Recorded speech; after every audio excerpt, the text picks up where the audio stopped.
Ellis Island. Between 1860 and 1890, more than 14 million immigrants came to America.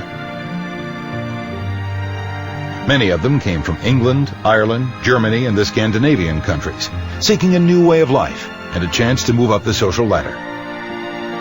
Together, they made up the first large wave of immigrants to the United States.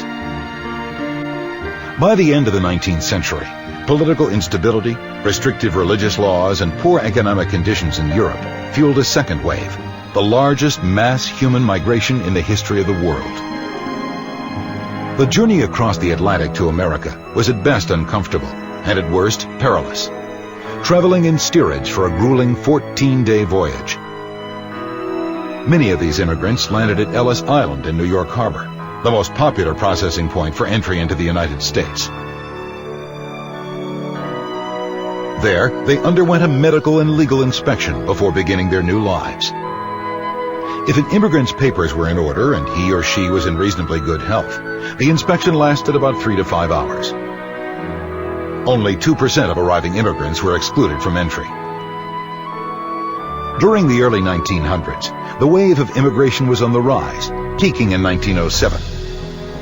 About 1.25 million immigrants were processed at Ellis Island in that year alone. These massive numbers also led to restrictions on immigration.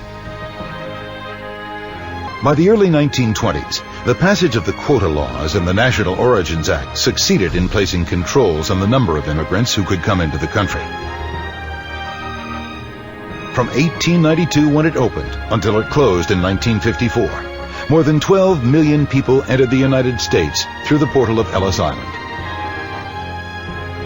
Today, its main building serves as an immigration museum as part of the Statue of Liberty National Monument.